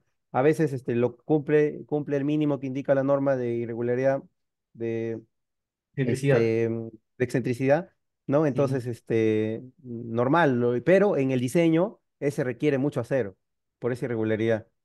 Entonces, Claro. hemos visto que gracias a esta redistribución de elementos, eso es innecesario ya. Y ahí es donde se baja también bastante acero en esas placas. ¿Te refieres a que, te refieres, con esto te refieres a que cuando haces tu análisis, eh, como tú analizas un montón de alternativas de solución para encontrar el diseño más óptimo, eh, encuentras alternativas mejores que agrandar esa placa? Exactamente. Aunque eso va a depender bastante de la arquitectura, ¿no? Porque a veces es complicado, ¿no? Encontrar una Eh, alternativa. Generalmente claro, son edificios con sótanos, ¿no? Que los sótanos te limitan por el tema de estacionamientos, al crecer los muros. sí, exactamente. Aunque también, bueno, depende de la zona, ¿no? Justo también te quería consultar sobre eso, ¿no? Eh, primero, ¿no? Tú me indicas que tu algoritmo aprende, ¿no? Con el Machine Learning, inteligencia artificial, tú puedes meterle una población de edificios de diseños previos, por ejemplo, acá en Perú, con la normativa peruana y todo eso. Y en la población de edificios, cuando tu algoritmo va a hacer el diseño conceptual de un edificio, considera, por ejemplo, la estructuración de acuerdo a la zona sísmica, al tipo de suelo, a la irregularidad del edificio, o toma toda la población que había anteriormente. O cuántas alternativas puede analizar, ¿no? En el programa, ¿no? Ya, muy buena pregunta. Eso me permite diferenciar estas dos soluciones que les he venido a plantear el día de hoy, ¿no? Ya, una primera solución, que es a lo que se aspira en la actualidad, toda la referencia bibliográfica que he podido consultar hasta el momento aspira hasta a lo que les estoy mostrando en pantalla. Uno tiene una planta de arquitectura y sin hacer más que solo entregarle esto, te entrega un plano de estructuras. Ujú. Esto se logra entrenando con experiencia pasada de otros profesionales, ¿no? Con mucha experiencia. Cuanto se entrene con ingenieros de más experiencia, esta calidad de estructuración va a ser mucho mejor. Ya. Otra forma de atacar el problema sin entrenar a la inteligencia es la que les he mostrado, que es el diseño generativo. En el diseño generativo, acá no le entreno al problema. Acá busca, muestrea, no sabe cuál es la solución. Solo empieza a buscar con ciertos criterios que van a ayudar a que encuentre más o menos rápido esa solución más óptima con respecto a la solución inicial que le he facilitado. Entonces hay una diferencia. Ahora, Ah, ok. si hablamos ya de inteligencia artificial, dentro del tema del diseño generativo se puede usar. ¿Por qué? Porque la inteligencia artificial se maneja en base a datos. O sea, más datos, más precisión tiene. Pero en ese caso, yo de este proceso iterativo obtengo, por ejemplo, este tipo de datos, ¿no? Ahí está. ¿No? Para cada longitudes, todas estas longitudes, sus score, que es el valor de optimización, ¿no? Que está buscando. Entonces, con todos estos datos, yo lo puedo entrenar a esa inteligencia y la inteligencia puede hacer un metamodelo en base a este tipo de información. Entonces, yo ya no tengo que estar corriendo a cada rato el diseño generativo que me puede tomar un par de horas o 1 hora, 2 horas y puedo entrenar una inteligencia que me puede dar en cuestión de minutos una estructuración tomando como referencia los datos de este algoritmo que he generado para ese tipo de proyecto. Es una manera de amplificar el potencial de esta herramienta. Ah, ya, ok. Entonces, con lo que me indicas es que el diseño generativo no tiene nada que ver con lo que era tomar una población de edificios antiguos, ¿no? El otro ya son cosas distintas, ¿no? El diseño generativo es que vas a hacer una propuesta y simplemente analiza varias propuestas de acuerdo a esta arquitectura previa que has dado como un input inicial, ¿no? Sí, correcto. Una cosa es entrenar con proyectos ya totalmente completos y otra cosa es buscar soluciones poblacionales de manera aleatoria y con criterios estadísticos. Son Ok. dos estrategias distintas, cada una con ventajas y desventajas en distintas fases de un proyecto de implementación de este tipo. En tu, en tu En tu esquema, en lo que haces, ahí muestras las tres etapas, ¿no? Muestreo, metamodelo y optimización, pero partes de una función objetivo, ¿no? Y tu función objetivo a veces colocas derivas, que indicaste que era lo más complicado, ¿no? El tema de derivas, colocas también el tema de brazos de excentricidades o brazos de palanca, otras más, ¿no? Y tú indicaste que tienes que tomar una función objetivo y con eso optimizar o hacer la mejor propuesta estructural. Pero no se puede considerar o todas o varias funciones objetivo a la vez. O sea, no una sola, sino múltiples funciones objetivos. ¿Se podría? Sí, sí se puede, pero, por ejemplo, digamos, si yo uso una sola función con una variable, podría demorar, no sé, 2 horas en correr el modelo y entregar soluciones. Conforme más variables se añado, o sea, la hago hiperparamétrica, el programa puede demorarse días, ¿no? Ah, Porque ok. va a tener Entonces, un sí. rango mayor. Entonces, ahorramos en costo de hora hombre, pero se incrementa el costo de hora máquina. Pero eso va a depender también de las computadoras, ¿no? Porque de acá a unos 10 años imagino que habrá supercomputadoras que harán esto mucho más rápido, ¿no? Actualmente existen formas de trabajar este tipo de problemas, pero al final termina siendo coste computacional. O sea, al final eso va a tener un costo en un proyecto, Ujú, ¿no? Entonces es como que, claro, lo va a poder hacer, pero eso va a incrementar el costo de este servicio, digamos. Entonces la idea es encontrar en una, o sea, acá ya eso ya es todo un campo de exploración, ¿no? Por ejemplo, la siguiente fase de este proyecto es la siguiente. Vamos a explorar con funciones objetivos sencillas varias soluciones y de todas esas que nos salgan, esos diseños óptimos, vamos a volverlo a meter a un nuevo algoritmo generativo, pero con funciones más robustas, que serían derivas, irregularidades, hasta incluso demanda capacidad, ¿no? O sea, ya ujú. de llegar hasta el diseño del elemento.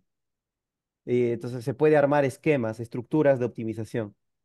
O sea, ahí se abre todo un tema de un campo de investigación, pues para de hecho es de lo que habla la bibliografía, ¿no? Al respecto. También escuché que habías comentado sobre parámetros, ¿no? Coeficientes de mutación, por ejemplo, en tus parámetros para tu modelo generativo, ¿no? Por ejemplo, como la variación de la longitud del muro, ¿no? ¿Y en base a qué consideras estos coeficientes? Porque indicaste que esto Eh, depende de cada proyecto, pero en base a qué lo consideras estos coeficientes. no, se itera, tienes que estudiar el modelo, no, tienes Ah, que ok. conocer Va esto, por convergiendo de ejemplo, acuerdo a tu función objetiva, algo así. sí, se hace lo que estoy mostrando en pantalla. A ver, se tiene que estudiar, se tiene que variar el parámetro, ir viendo cómo va cambiando, en dónde se encuentran mejores, en dónde se encuentran más o menos. Entonces, la primera fase de este proceso es estudiar tu modelo y encontrar los mejores parámetros, que es básicamente Oye, tabla de texto, digo, esta tabla de numérica y estos gráficos. justo habías comentado cuando habías mostrado esa imagen que habías comentado sobre mínimos locales y mínimos globales y esto cómo afectaba la convergencia en interacción, ¿no? En la convergencia, ¿no? Para obtener una mejor solución. ¿Te refieres mínimos locales, por ejemplo, a que puedes optimizar un muro, pero capaz utilizando ese muro al mínimo no optimizas todo el edificio en sí, ¿no? ¿Te refieres a eso, me imagino? Es- sí, pero más que todo me refiero a la función. O sea, esto de acá termina siendo una función. A ver, vamos, por acá ahí está, tiene una función. Es así, ¿no? Digamos, si tuviera tres variables, esta sería su gráfica. Ujú. Entonces, un mínimo local es un mínimo o sea, donde ya la derivada pues es totalmente horizontal, o bueno, en este caso, la gradiente es totalmente horizontal, pero yo sé, si veo la gráfica completa, sé que el mínimo está acá abajo. Entonces, a veces las funciones se atoran en estos puntos, en mínimos locales, que no No, yo lo son, llevo. o sea, son mínimos, pero no son los mejores del sistema. Sí, pero yo me refiero a esos mínimos, o sea, ese es en términos matemáticos, con tu función, con tu superficie de función, ¿no? Con mínimos y máximos. Pero me refería a esto llevándolo no como una matemática, sino viéndolo en el edificio en sí, como un edificio, ¿no? Como para que entendamos todos los ingenieros, ¿no? De la parte civil. O sea, imagino que en tu modelo matemático ese mínimo local será que yo puedo minimizar capaz la dimensión de un elemento columna, pero ese minimizar la dimensión de un elemento columna o muro o viga, capaz tiene un costo de que estoy maximizando las dimensiones en otros elementos y por lo tanto me genera no una estructura muy eficiente, ¿no? Es como decirte, capaz utilizo yo para minimizar, utilizo muros centrales o perdón, columnas centrales de 40 por 40 muy pequeñas, pero capaz utilizo para que cumpla rigideces, utilizo muros de 50 en perímetro, pero capaz que una solución eficiente sería utilizar columnas de 45 por 45 y muros de 35, ¿no? O sea, me refiero a eso, ¿no? Estás minimizando mínimos locales, o sea, mínimo te refieres a, llevándolo a algo más gráfico, algo como el edificio, minimizar algo como un elemento estructural, porque eso también tiene mucho que ver cuando uno estructura un edificio, ¿no? Que a veces quieres minimizar un punto por la arquitectura, pero eso conlleva, o minimizar un elemento estructural para respetar la arquitectura, pero eso tiene un costo de que tienes que maximizar las dimensiones de otros elementos para poder compensar las cargas, ¿no? Me pareció, ¿no? Que iba por ahí, no sé, tú eres el experto en eso. Buena pregunta. No sabrías con precisión decir si a eso se Claro, porque claro, eso referirá. te refiere a esa gráfica matemática como una superficie ¿no? Que tienes ahí. Para serte sincero, no podría responder. No estoy seguro si es exactamente eso, pero o sea, sí entiendo la lógica que estás compartiendo. Voy a analizarlo y les comparto más adelante una respuesta a eso. Sí, porque a veces algunos ingenieros tienen un poco de resistencia a estos temas muy modernos, ¿no? Porque nos cuesta un poco, ¿no? Nosotros generalmente hemos formado más con la parte técnica que con la parte de programación, pero por eso es importante siempre llevar estos términos matemáticos o de programación, ¿no? Como lo tienes tú, a términos más simples donde todos podamos entender, ¿no? Y sea más llevadero ese tema.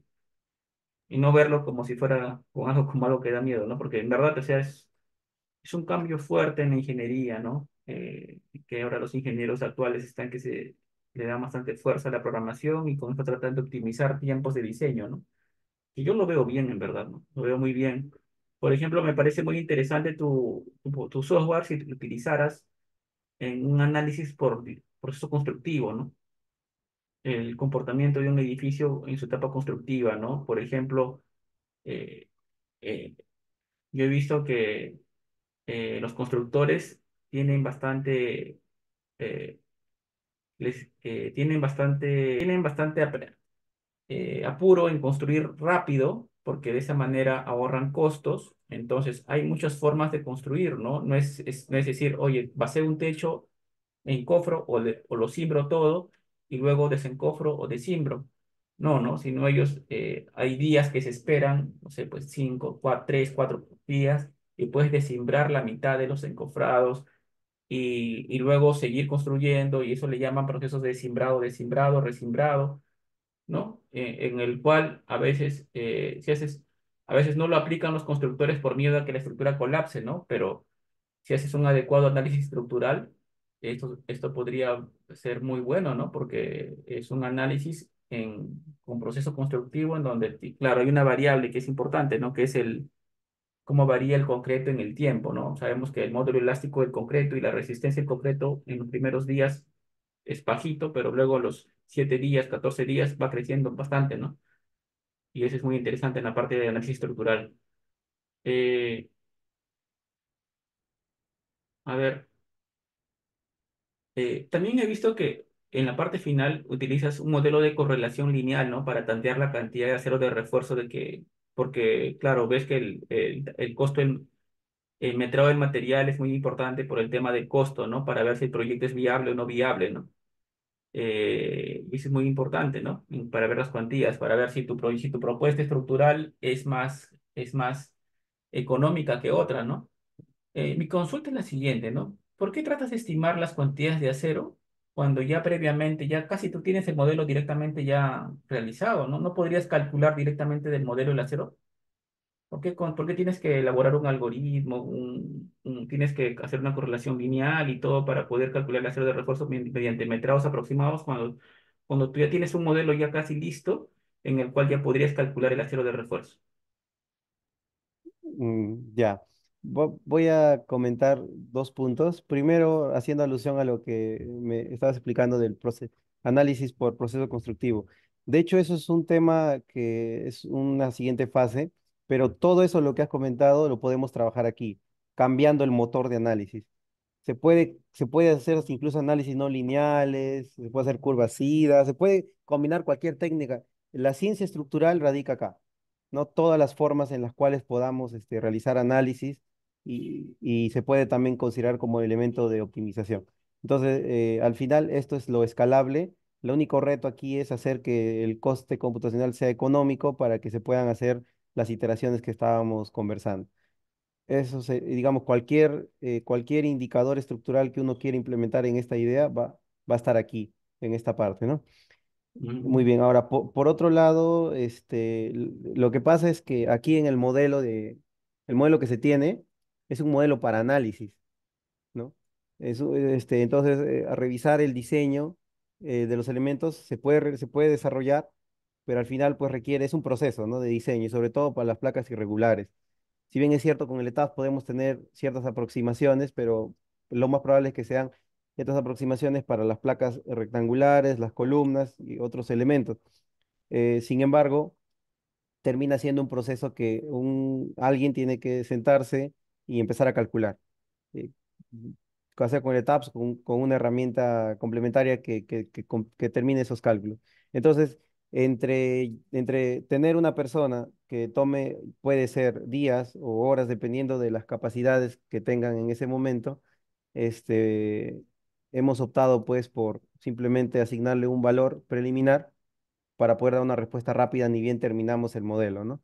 Pero Por desde mi costo. punto, pero desde mi punto de vista, yo creo que si ya has hecho lo más fácil, lo más difícil, perdón, que es el diseño conceptual, ya el otro simplemente es un cálculo simple, ¿ah? O sea, yo no, yo sé que estoy en un trabajo, es un trabajo, una programación bastante compleja, pero si has hecho lo más difícil, que es el diseño conceptual, analizar varias alternativas con el motor de algoritmo y encontrar la mejor alternativa, ya el siguiente paso yo no lo veo tan complicado, ¿no? O sea, el siguiente paso simplemente es con la alternativa que ganó en el diseño, en el análisis conceptual, tú simplemente calculas mediante el software como etapas, puede ir, calculas el acero, las cuantías de acero incluso cuantías nada más, ni siquiera acero, ¿no? Cuantías de acero en vigas, en columnas, en muros.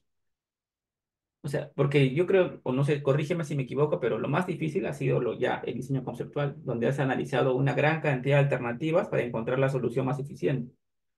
Y ya el otro paso donde vas a calcular la cantidad de acero simplemente es con la alternativa que ya tengo, hago otro algoritmo, otra programación en donde calculo simplemente los aceros de refuerzo en vigas, columnas, aceros. Le das un plus, ¿no? Ya por el tema de empalmes, un porcentaje más, no sé, 5 o 10% más por empalmes o desperdicios, pero ya que tendrías todo, ¿no? O sea, me refiero a eso, en vez de estar haciendo correlaciones lineales para tantear la cantidad de acero de refuerzo, ¿no? No sé, es un comentario, ¿no? Ya, bueno, sí, de hecho esa es la intención, llegar a ese nivel. Claro que tenemos una limitación preliminar como les comenté, el API de TAPS tiene sus limitaciones, no nos da acceso a todo, y uno de ellos es las variables bueno, los motores de diseño, ¿no? Entonces, no se puede automatizar completamente, al menos en el ETAPS, ese tipo de extracción de información. Mm. Y por otro lado, el tema este, mm, del metrado, no utilizamos una correlación lineal, solo hacía referencia a que las metodologías que existen utilizan una correlación lineal en base a ratios que tengan en su empresa. Nosotros hemos usado hemos entrenado inteligencia con esta cantidad de proyectos para hacer estimaciones, ¿no? de este acero. Entonces, básicamente aquí ya no hacemos nada. La inteligencia ya está calibrada para estos proyectos y nos entrega pues ese acero. Ten en cuenta que esos proyectos que has utilizado para tu inteligencia artificial tienen que tener las mismas condiciones de sitio, ¿no? Que el proyecto, ¿no? Por ejemplo, Eh, no es lo Exactamente. mismo hacer un edificio en un suelo blando que un suelo rígido, ¿no? O sea, me refiero en Sevilla, El Salvador, que hacerlo en Jesús María, ¿no? O sea, los ratios cambian bastante, desde cimentación hasta cuantías de columnas, de vigas, o también podría ser de acuerdo a la zonificación sísmica, ¿no? ¿O eso consideras también en tu algoritmo para lo que es el No, tema de presupuesto, de metrados? eh, Evidentemente, ese tipo de algoritmos depende de los tipos de datos de entrada, ¿no? Si es un proyecto que no tiene ningún tipo de correlación estadística a esos proyectos, me va a salir cualquier cosa, ¿no?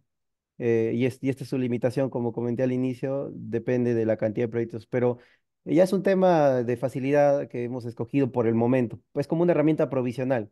Es como decir, mientras terminamos el diseño, así nos demore poco, con esto ya podemos obtener una primera aproximación del acero, ¿no? Es como una herramienta paralela, ¿no? Incluso también la utilizamos a veces para validar cuantías que nos indique el ETAPS, ¿no? Para ver si está por ahí o no. Pero Ah, es como algo también tangencial, es una herramienta más dentro de este flujo, ¿no? Se puede hacer con esto o podemos hacerlo como lo comentas, que me parece bien interesante, pero desde mi punto de vista, todavía yo veo algunas limitaciones de programación, parece, al menos con el ETAPS. De repente con otro programa he visto, hay otros programas que están apareciendo que ya vienen integrados con este tipo de motores, ya hacen cálculo estructural. el Personalmente, robot podrían utilizar, pues, porque si yo utilizas el Revit, para lo que es el dibujo inicial, el robot podrías usarlo, ¿no? Creo que Sí, es más exacto. abierto, ¿no? Que el etap. Sí, exacto. Entonces, lo que pasa es que hemos usado el flujo de tabs porque como que es el tema, como que es el flujo tradicional donde la mayor cantidad de ingenieros Maneja. conocen, ¿no? Entonces también maneja. Entonces, la idea era de buscar un flujo que sea más difundido, donde podamos encontrar mayor apertura, ¿no? A usuarios y todo ello. Pero sí se puede explorar otros programas que podrían complementar este flujo, ¿no? Yo creo que tus clientes potenciales podrían ser las constructoras las inmobiliarias, ¿no? Que construyen grandes edificios, porque siempre mandan a hacer un proyecto con un estructural eh, conocido y luego indican que ellos manejan mucho las cuantías, ¿no? Las constructoras manejan mucho lo que son temas de cuantías de kilos por metro cuadrado del edificio en general y también de cada elemento estructural, ¿no? Ellos manejan mucho lo que son cuantías de acero. Entonces, a veces le mandan a hacer un estructural y dicen que las cuantías son muy altas y luego contratan o hacen una convocatoria a otras oficinas de ingeniería en donde a cada oficina le indican que envíe su propuesta, ¿no? Y, y una propuesta sería muy buena, sería incluso mandar los metrados, ¿no? Indicar, oye, he hecho un prediseño y este prediseño tiene tantos kilos de acero y te vas a ahorrar tantas toneladas de acero y vas a ahorrar tanto dinero, ¿no? O sea, es interesante esa parte, ¿no? En el, para poder ganar proyectos, ¿no? Tanto como ingeniería o también como constructora. Me parece muy bueno esta parte. Jens, no sé si hay ha habido, no hay muchos comentarios. El ingeniero Alexander Napan indica, ¿no? Que con esa tecnología nos volveremos analistas de datos bajo ciertos criterios. No necesariamente, ¿no? O sea, yo creo que estos temas de inteligencia artificial es el presente y futuro, no solamente en la ingeniería civil estructural, ¿no? También en otras ramas como la medicina, incluso lo que es los abogados, derechos, o sea, en todas las carreras la inteligencia artificial está entrando y hay que saber cómo utilizar la herramienta, ¿no? No tenerle miedo, sino utilizar la herramienta de forma adecuada, ¿no? Y a nuestro beneficio. El ingeniero Gustavo López dice muy bien, y Cristian dice qué interesante, ¿no? Felicitaciones, James, por tu aporte. El ingeniero Efraín Rodríguez quiere indicarnos algo, a ver, ¿lo escuchamos? Sí, ¿qué tal? Buenas noches con todos. Hola, Jens. Y felicidades por la exposición. Está muy interesante. Tenía una consulta en la parte de parametrización del modelo inicial, en donde ya lo metías todo de frente para que vaya generando el espacio de soluciones. Este, Muchos de los proyectos actuales son muy variables, ¿no? O sea, tienen diferente arquitectura, diferente distribución de ambientes. Eh, entonces, parametrizar eso, supongo que tomará su tiempito. Entonces, mi pregunta iba más o menos por ahí, ¿no? ¿Qué tan demorado es hacer el inicio de todo esto, ¿no? Parametrizar la estructura para que luego ya estos parámetros se vayan iterando mediante los algoritmos que tenemos. No sé si es demorado o es rapidísimo con Revit o no sé. Ahí no sé si me puede responder, por favor. De hecho, es la tarea más ardua, como bien lo conocerás, la parametrización de un modelo, ¿no? En nuestro caso, parametrizamos los rectángulos con puntos y esa información es la que va iterando. Lo demorado estaba en su momento en el tema arquitectónico, o sea, en cómo llevamos la polilínea a volumetría en estructuras que no, perdón, en volumetría 3D del Revit eh, porque había muchos casos, ¿no? Para considerar las polilíneas, a veces habían ductos de muro y eso, ¿no? Entonces, esto se puede trabajar de dos maneras, ¿no? Simplemente un modelador lo modela o se trabajan con las polilíneas, se filtran, se hace un trabajo de filtrado y se extruyen, que es la manera más eficiente que nos ha tomado. Pues esto podría tomar, dependiendo de la cantidad de plantas típicas que se tenga, entre horas hasta todo un día, ¿no? Es de hecho la parte más complicada. Pero una vez que ya se tiene la volumetría en Revit, tranquilamente, como es un volumen, Revit tiene herramientas para trabajar geometrías complejas, para hacer cortes, extrusiones, y se puede hacer como les comenté al inicio, encontrar pues la sección continua, donde el volumen que es continuo en todos los niveles. Y esa sección continua es la sección de diseño, o sea, la planta de diseño, digamos, que podría verse como lo estoy viendo aquí. No, no le he puesto la foto, no quería centrarme tanto en eso, pero bueno, sería como que una arquitectura, lo que estaba acá al inicio, ¿no? Ya. Esto sería la parte más laboriosa, ¿no? Rasterizar, entre comillas, la, la arquitectura, que puede tomar hasta un día a nivel de tener la información. Pero una vez que ya se tiene eso, como les comenté, hemos hecho varios programitas que te sacan toda la información que vamos a necesitar en el proceso y te devuelve de igual manera esa información en la base de datos. Entonces, a partir de esta parametrización que puede tomar un día de la arquitectura, todo lo demás ya es totalmente automático, ¿no? Ahora, esto que les he venido a comentar el día de hoy solo aplica para estructuras de muros, solo de muros, ¿no? Claro que si aparecen algunas otras estructuras complementarias, otro tipo de dispositivos sísmicos, aislamiento de base, o sea, ya cambia toda la dinámica. Esta al final, la parametrización está enfocada a un nicho específico. Ahora, luego, si te refieres ya al Revit, o sea, cómo generas el modelo Revit, bueno, Revit exporta pues sus archivos de información a través de texto. Si utilizamos solamente la API de Tabs, hay algunas limitaciones para parametrizar completamente el modelo. Sin embargo, creando algún código complementario para iterar entre la base de datos en texto del Revit, se pueden hacer modificaciones complementarias. Entonces, en principio, hemos codificado todo lo que permite parametrizar en el del API y todo lo que no está posible ahí, hemos hecho otro código que lee la database del texto original y, y lo modifica, pues, ¿no? Algunos valores que nos impide de manera, como les comenté, ¿no? El API de Python tiene su limitación. Y con eso se ha logrado resolver ese tema, al menos para muros, que era uno de los temas más complicados. Acá todavía hay todo un tema de parametrizar, incluyendo la cimentación con el SAFE y ver otros elementos no estructurales, por ejemplo, que también influyen en costos de una estructura.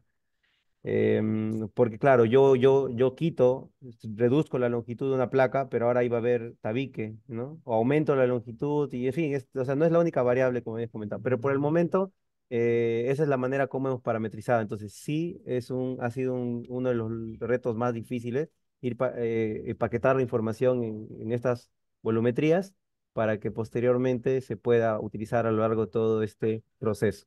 Y lo único que se ha Bien. parametrizado son los rectángulos de los muros arquitectónicos. ¿Te refieres a eso a que solamente se va a buscar optimizar esos muros, tu modelo, ¿no? No, no las columnas, por ejemplo.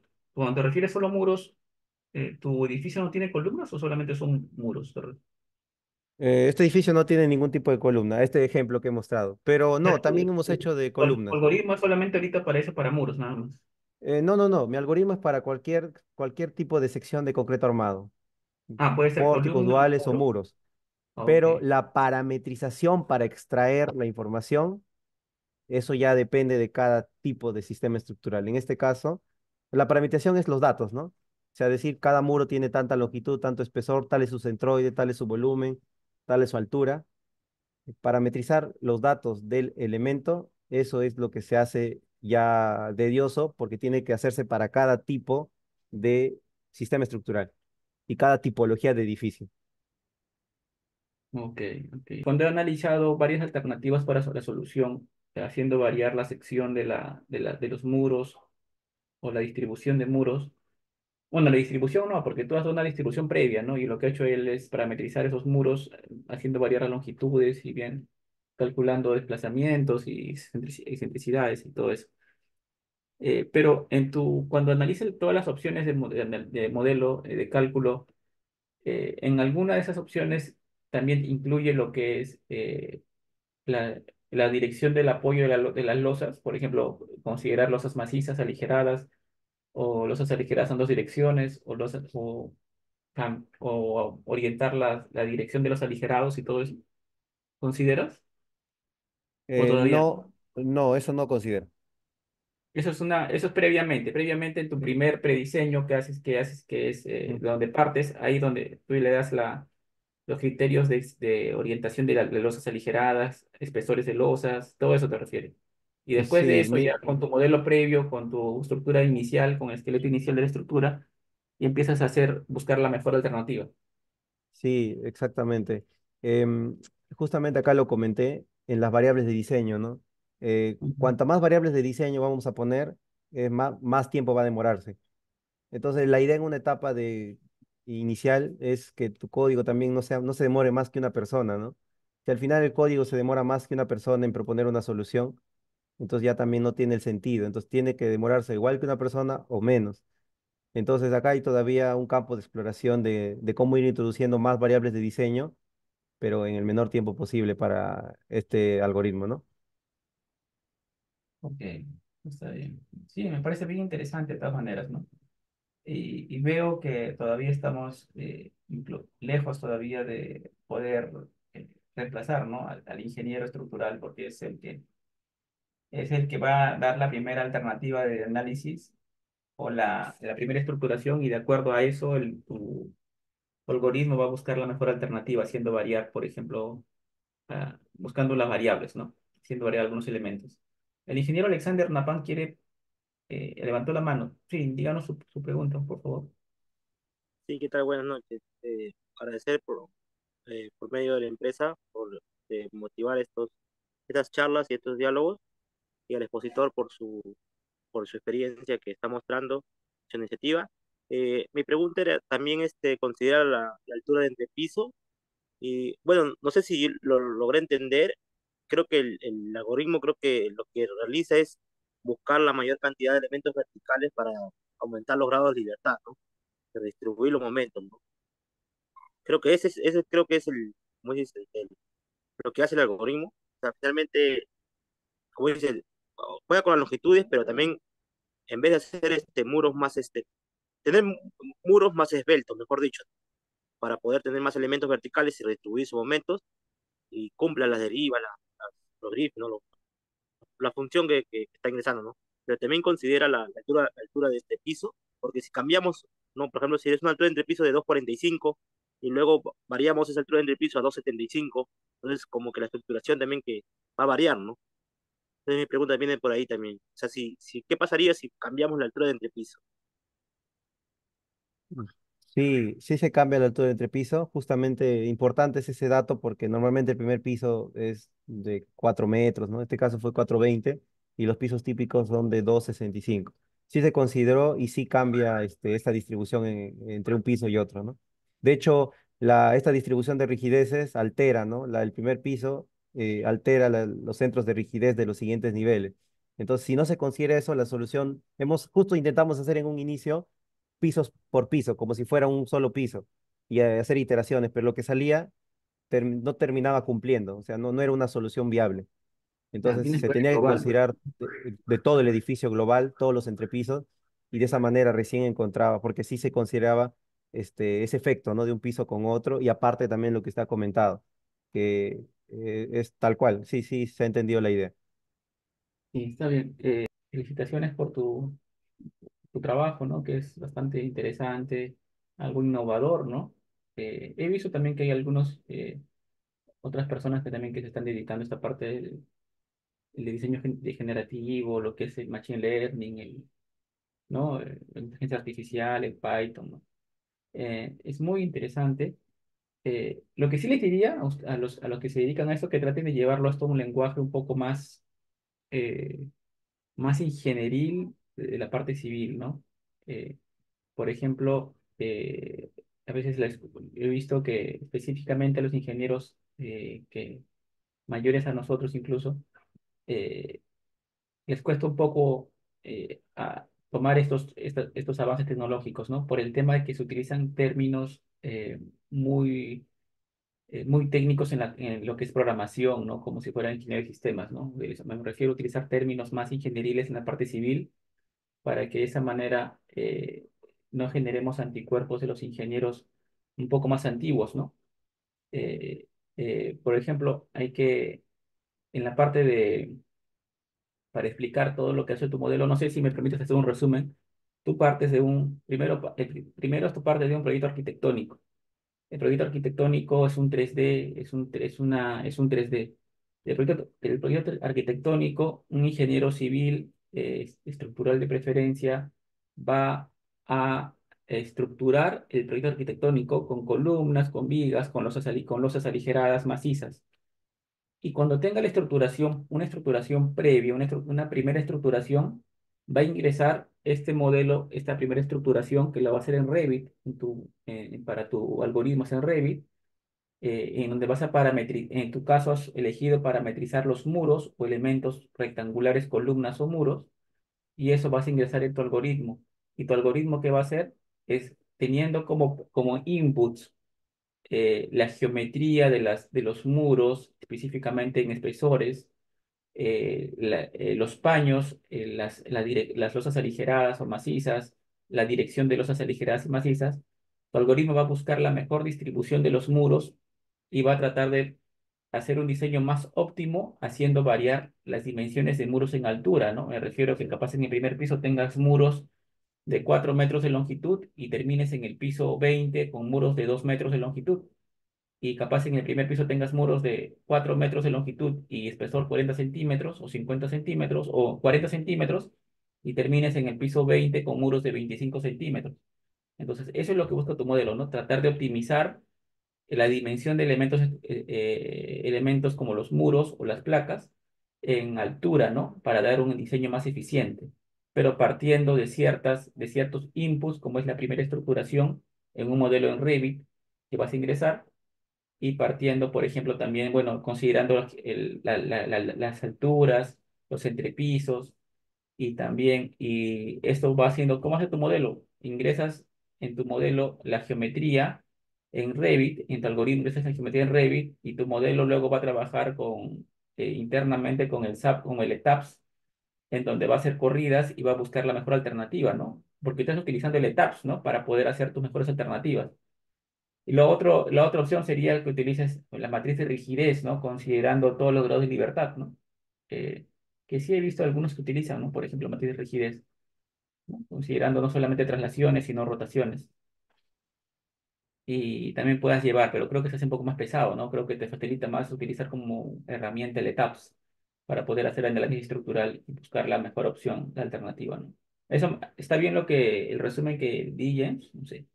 Sí, sí, para solucionar podemos hacer un análisis simplificado, análisis matricial, o etaps, análisis no lineal, cualquier motor, ¿no? Al final, ¿en qué va a influir eso? En la precisión de la optimización. Cuanto use algo más preciso a nivel de análisis, más preciso es mi optimización. Pero más me demoro Ujú. y viceversa, ¿no? Pero sí, sí está bien, O está sea, tú perfecto. podrías utilizar el ETAPS como herramienta, pero también podrías utilizar un análisis matricial como herramienta. ¿Con cuál demoras más? ¿Utilizando un ETAPS como herramienta o un análisis matricial? No, el Para el ETAPS, algoritmo de análisis. hemos hecho pruebas entre el matricial y el ETAPS. El matricial es un poco más rápido porque hay formas de simplificar. Eh, Podemos simplificar algunas cosas en el proceso.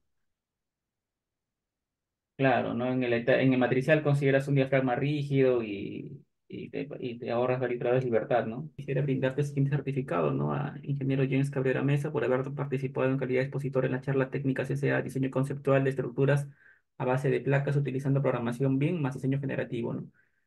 Eh, Felicitaciones, yo creo que estás yendo por el camino correcto porque ese es el presente y el futuro de la ingeniería, ¿no? Estructural, ¿ok? Y hay que, hay que mirar a estos programas y a la inteligencia artificial como una herramienta más en donde vamos a hacer diseños más eficientes y seguros, ¿no?